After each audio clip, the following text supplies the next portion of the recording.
విచ్చేసినటువంటి పార్టీ సెక్యులర్స్కి, అలాగే ఇక్కడ విచ్చేసినటువంటి మీడియా మిత్రులకి అందరికీ నా ప్రత్యేక ధన్యవాదాలు. ప్రధానంగా ఆంధ్రప్రదేశ్ ఘోరమైనటువంటి పరిస్థితుల్ని ఫేస్ చేస్తుంది. ఇక్కడ భవిష్యత్తు ఏంటో అర్థం కానటువంటి పరిస్థితుల్లో ఉంది. కానీ రాష్ట్రీయ ప్రజా కాంగ్రెస్ పార్టీ ఈ ఆంధ్రప్రదేశ్కి ఒక వీరోచితమైనటువంటి పోరాట చరిత్ర ఉంది. అది ఆ రోజు ఆంధ్ర మహాసభ, అలాగే జయాంధ్ర ఉద్యమ స్ఫూర్తితో ఈరోజు ప్రతి నియోజకవర్గం నుంచి కూడా రాజకీయ మార్పు జరగాలి, రాజకీయ మార్పుతోనే ఇక్కడ ప్రజలకి శాంతి భద్రత అన్నీ ఉంటాయని రాష్ట్రీయ ప్రజా కాంగ్రెస్ పార్టీ తెలియజేస్తుంది. అలాగే ఇక్కడ పేదరికం నిరంతరం వెంటాడుతుంది. అప్పులతో ఈరోజు పాలకులు ఈ ప్రజల్ని పాలిస్తున్నామని అనుకుంటూ వాళ్ళు ఘోరమైనటువంటి పాలనతో వాళ్ళని అనగదొక్కుతున్నారు. దీని నుంచి ఒక బెటర్ సొసైటీ, అందరూ సంపన్నులు అవ్వాలనే ఉద్దేశంతో మేము రాష్ట్రీయ ప్రజా కాంగ్రెస్ పార్టీ నుంచి ఆంధ్రప్రదేశ్లో ప్రధానంగా ఒక రాజకీయ మార్పు జరగాలి. అందులో భాగంగానే 175 నియోజకవర్గాల నుంచి కోఆర్డినేటర్లని, అలాగే పార్లమెంటు నియోజకవర్గాలకి కన్వీనర్లని, అలాగే జిల్లా కమిటీ అధ్యక్ష కార్యదర్శుల్ని మేము రాష్ట్ర వ్యాప్తంగా కూడా ఇన్వైట్ చేసాం. త్వరలో ఆ కార్యాచరణని శ్రీకారం చుడుతున్నాం. ఈరోజు జయాంధ్ర ఉద్యమాన్ని ఈ తరానికి కానీ భావితరానికి కానీ తెలియకుండా చేస్తున్నారు.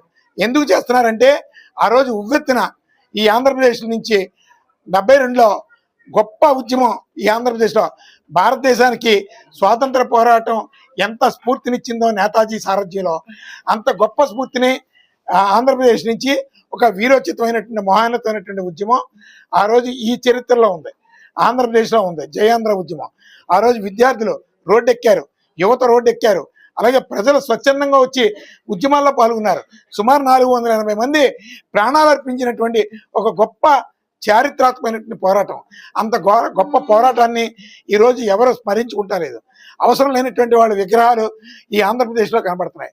ఈరోజు వాళ్ళ స్మృతి వనాలను కూడా ఏర్పాటు చేయమని, జయాంధ్ర ఉద్యమంలో ప్రాణత్యాగాలు చేసినటువంటి వాళ్ళని స్మృతివనం ఏర్పాటు చేయమని మేము రాష్ట్ర ప్రభుత్వానికి మేము ఒక అల్టిమేటం ప్రకటించాం గతంలో.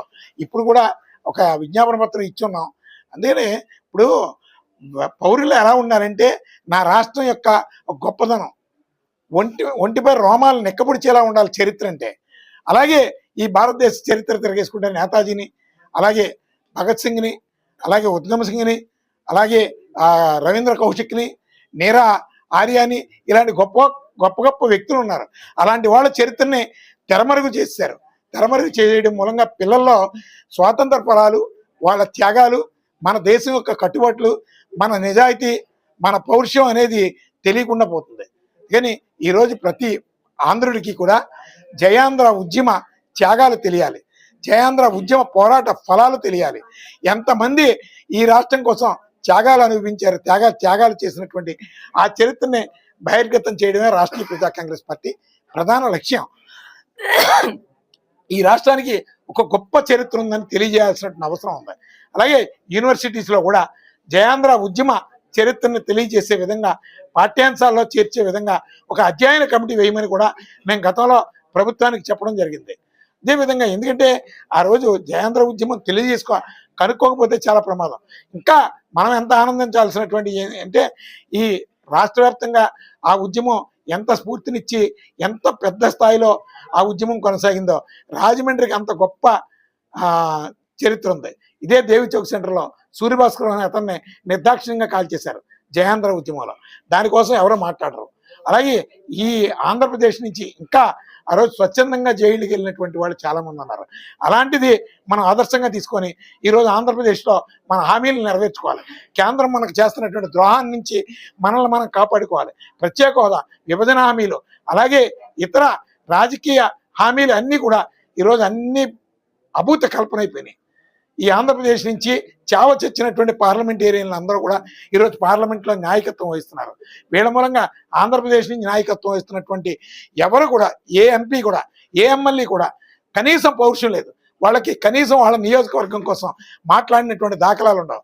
సిగ్గు చీము నెత్తురు లేకుండా ఈరోజు నేను ఎమ్మెల్యేని, ఎంపీని, మినిస్టర్ని అని చెప్పుకోవడానికి సిగ్గు లేనటువంటి వాళ్ళందరూ ఈరోజు ప్రజాప్రతినిధులుగా ఉన్నారు. అందుకని ఇలాంటి వాళ్ళు కాదు, ఈ ఆంధ్రప్రదేశ్ పౌరుషాన్ని ఢిల్లీకి తెలియజేసేటటువంటి గొప్ప ఒక వీరోచిత మార్పుని ఆంధ్ర రాష్ట్రీయ ప్రజా కాంగ్రెస్ పార్టీ శ్రీకారం చుట్టింది. ప్రతి నియోజకవర్గం నుంచి నేను ఆంధ్రుడిని అనే తలెత్తుకు తిరిగేటటువంటి ఒక నాయకత్వం బయటికి రావాలని మేము యావత్ ఆంధ్రప్రదేశ్కి మేము ఇన్విటేషన్ ఇస్తున్నాం. దాంట్లో భాగంగానే త్వరలో కమిటీలు వేస్తాం. ఖచ్చితంగా ఆంధ్రప్రదేశ్లో రాజకీయ మార్పు రాష్ట్రీయ ప్రజా కాంగ్రెస్ పార్టీతోనే సాధ్యం. అందరికీ సంపదని, పేదరికం లేనటువంటి ఒక గొప్ప రాష్ట్రంగా రాష్ట్రీయ ప్రజా కాంగ్రెస్ పార్టీ ఆధ్వర్యంలో ఈ ఆంధ్రప్రదేశ్ని సంపన్న రాష్ట్రంగా సాధించి తీరుతాం. అలాగే భూమి లేని ప్రతి కుటుంబానికి కూడా భూమిని దరి చేరుస్తాం. ఇది రాష్ట్రీయ ప్రజా కాంగ్రెస్ పార్టీ ప్రధాన లక్ష్యంగా మేము ముందుకు వెళతాం. అందుకని ఇప్పుడున్నటువంటి ప్రధాన కార్పొరేట్ రాజకీయ పార్టీల మూలంగా ఏ ఉపయోగం లేదు. ఇది దోపిడీ చేసుకోవడానికి, దోపిడీదారులకి ఒక వాచ్మెన్లా పనిచేస్తున్నటువంటి వీళ్ళ నుంచి రాష్ట్రాన్ని కాపాడుకోవాల్సిన అవసరం ఉంది. దాంట్లో భాగంగానే రాష్ట్రీయ ప్రజా కాంగ్రెస్ పార్టీ ఒక ఉద్యమ కార్యాచరణతో మేము జయాంధ్ర ఉద్యమ స్ఫూర్తితో, ఆంధ్ర మహాసభ స్ఫూర్తితో ఈ ఉద్యమాన్ని ముందుకు తీసుకెళ్తామని చెప్పి రాష్ట్రీయ ప్రజా కాంగ్రెస్ పార్టీ నుంచి తెలియజేస్తాం.